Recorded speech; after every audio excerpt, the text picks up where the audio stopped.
My name's Mark. I work for the Born Free Foundation and I'm a vet by training.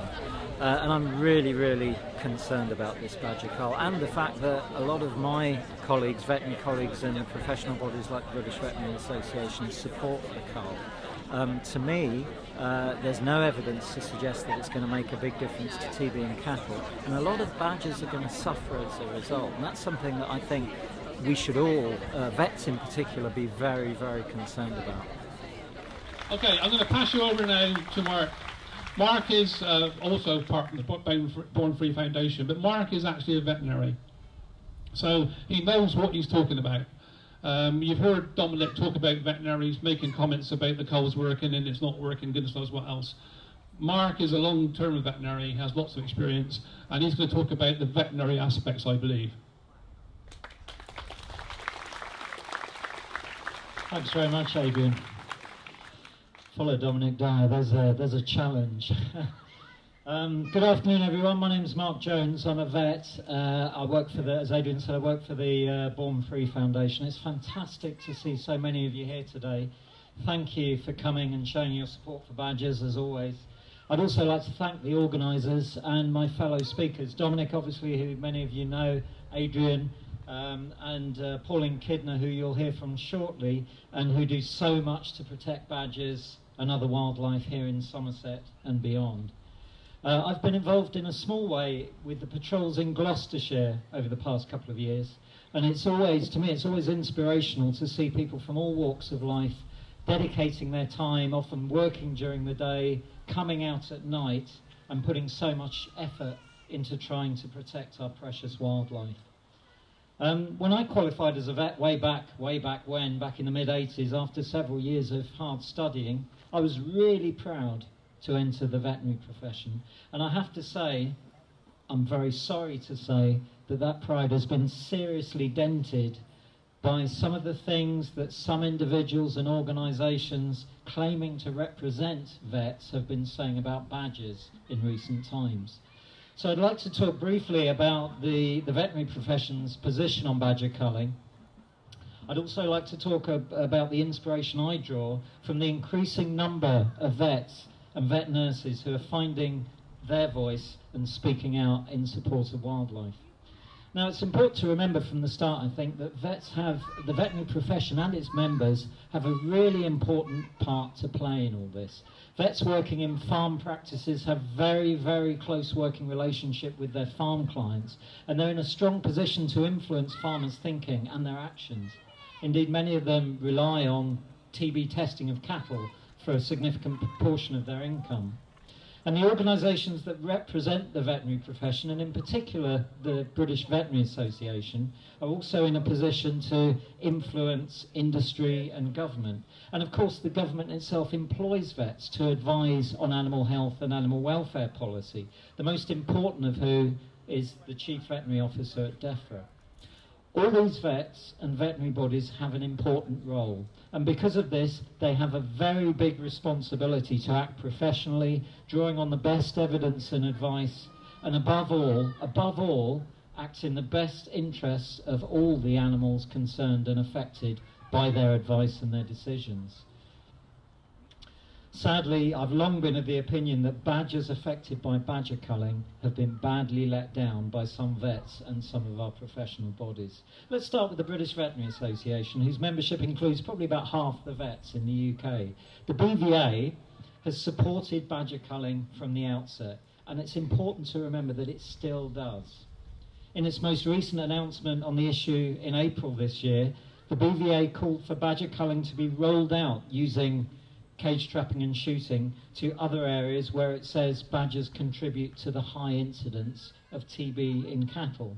So the BVA has been and remains a supporter of badger culling, and this support is strongly influenced by some of its member organisations, particularly the British Cattle Veterinary Association.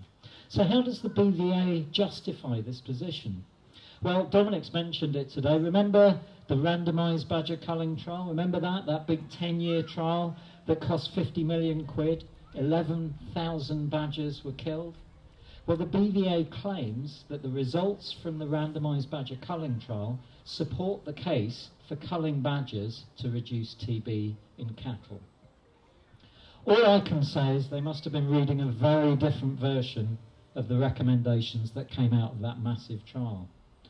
In the version I read, and I'm going to quote here, the randomised badger culling trial concluded that badger culling can make no meaningful contribution to the future control of TB in cattle in Britain. It also said, and this is particularly important for the veterinary profession, I think, it's unfortunate that agricultural and veterinary leaders continue to believe, in spite of overwhelming scientific evidence to the contrary, that the main approach to cattle TB control must involve some form of badger population control. And remember that since then, Natural England's former scientific advisor branded the recent badger culls an epic failure, and the government's own independent expert panel found that the pilot culls in Gloucestershire and Somerset were both ineffective and inhumane. Of course, history and recent experience tells us that bovine TB in cattle can be controlled without resorting to slaughtering wildlife. The last time bovine TB was a massive problem for the cattle industry was back in the late 1950s, and cattle-based measures were introduced then which reduced the number of cattle slaughtered across the country from about 25,000 in 1959 to just 2,000 10 years later. You can do the maths, but that's a massive reduction. And all that happened before we even knew that badgers could be infected with bovine TB. And in the past 5 years, Dominic's mentioned this, stricter cattle-based measures in Wales have reduced the number of cattle slaughtered because of TB by almost a half without a single badger being shot. And similar measures are starting to have a big impact across many parts of southwest England. So how the BVA can claim that the evidence supports badger culling is frankly completely beyond me. However, following a lot of pressure, the BVA has recently rejected the use of so-called controlled shooting, what most of us would call free shooting, on the grounds that it hasn't been shown to be humane. Its current president said in April that it's difficult to argue that the use of controlled shooting for badger culling is ethical when another more humane and effective method is available. Now, by more humane and effective method, they mean trapping and shooting. Well, I would argue, I would agree with the BVA that there is a more humane and effective method available, but it's not trapping and shooting, it's trapping and vaccination. And that's what the vets ought to be supporting.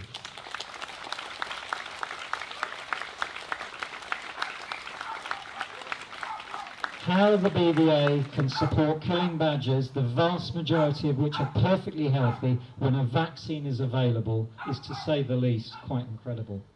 Nevertheless, the BVA's rejection of free shooting does finally signal its recognition that badger welfare is affected by culling, and that this is something the veterinary profession ought to be concerned about. Surely we should have known that anyway. That at least, I suppose, signals some progress. Sadly, the BVA's concerns have been pretty quickly dismissed by government ministers who have said that free shooting is going to continue anyway, which brings me to the Chief Veterinary Officer at DEFRA. Like the BVA, DEFRA's chief vet has been a supporter of badger culling since the outset, and he's had a big role to play in its development and its implementation. When the cull companies in Gloucestershire and Somerset failed to kill their target numbers in that allocated 6 weeks back in 2013, as was required by their licences, the decision to extend those culling periods was based heavily on the chief vet's advice. And when the second year of culling failed to address the independent expert panel's concerns about humaneness, the chief vet decided that rather than accept the independent expert panel's advice, he would more or less dismiss their concerns and instead make his own decision based on the premise that killing badgers by free shooting is similar to shooting other animals like deer, which is perfectly acceptable to society. He's failed to withdraw or amend that advice since the BVA has had its change of heart on free shooting. Now, I absolutely disagree with the chief vet's support for badger culling, but to my mind the chief vet should at least have called a halt to the culls when it became obvious that free shooting was causing badgers to suffer and that the companies would never be able to satisfy their licence requirement. by effectively dismissing the welfare concerns of other eminent vets and experts, he has, in my mind, crossed a very dangerous line.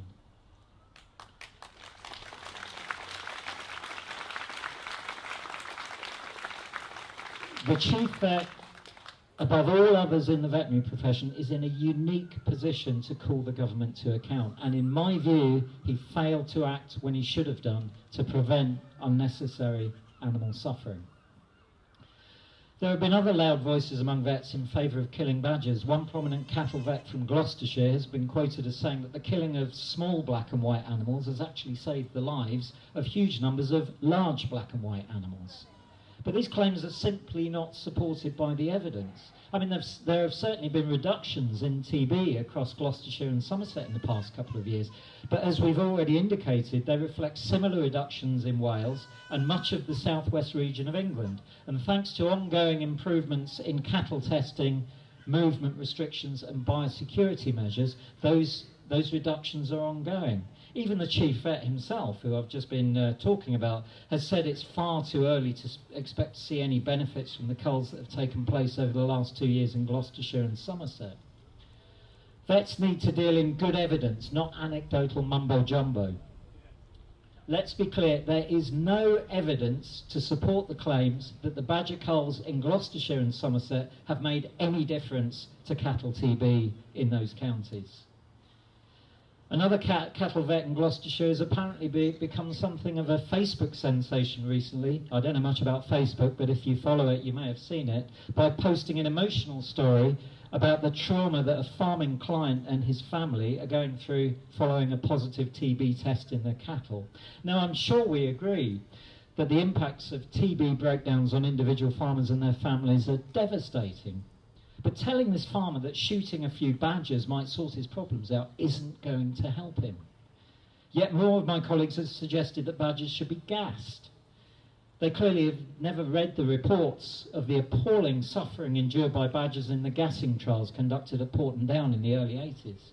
And perhaps most worryingly of all, some vets have reportedly suggested they might turn a blind eye if their farming clients took the law into their own hands and targeted badgers on their own land by using such appalling techniques as lacing food with paracetamol and rolling it into sets. Now, for vets who are supposed above all to care about animal welfare, to even suggest this kind of thing is, to my mind, completely unacceptable. Blaming badgers for the mess the farming industry has got into with tuberculosis is nothing more than scapegoating.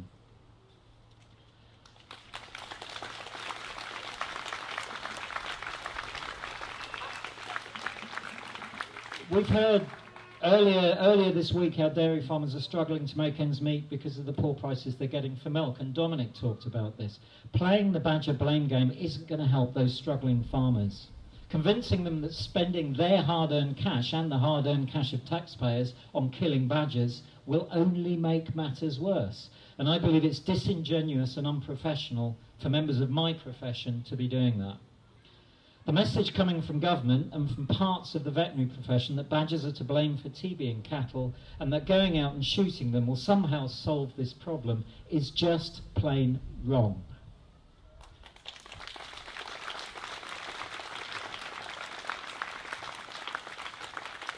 The veterinary profession needs to learn that if we want to have public confidence in our claim that we're acting in the best interests of animals, we can't pick and choose which animals we care about and which we don't. As a profession, we need to consider the impacts of our advice and our actions on all animals involved, and that includes wild animals.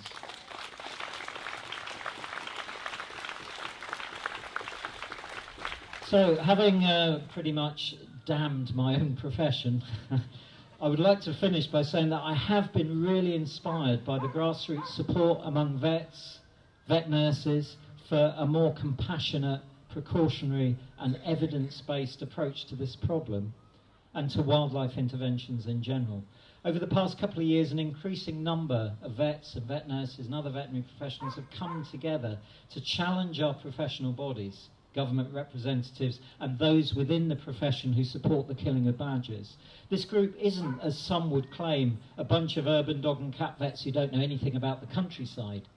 On the contrary, it includes professors of epidemiology and animal welfare, small and large animal clinicians and nurses, people with expertise in cattle and wildlife disease, conservation science, wildlife medicine and pathology, neuropathology, molecular biology, veterinary ethics. I could go on. And as it continues to grow, I believe our voice is becoming increasingly difficult for our professional bodies and representatives to ignore, and we won't stop.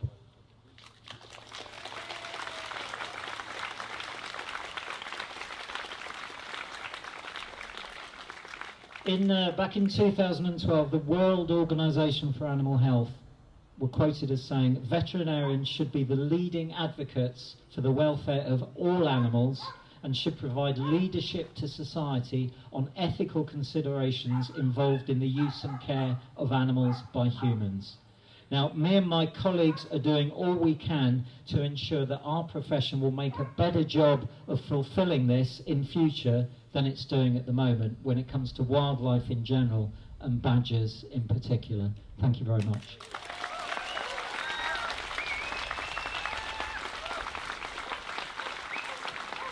Thank you, Mark.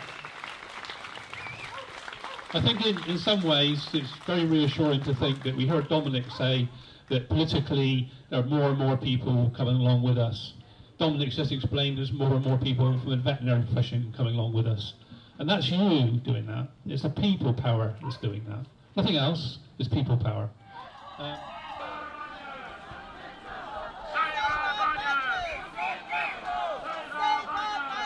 Save our badgers!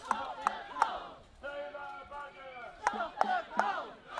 Save our badgers! Stop the cold! Stop the cold!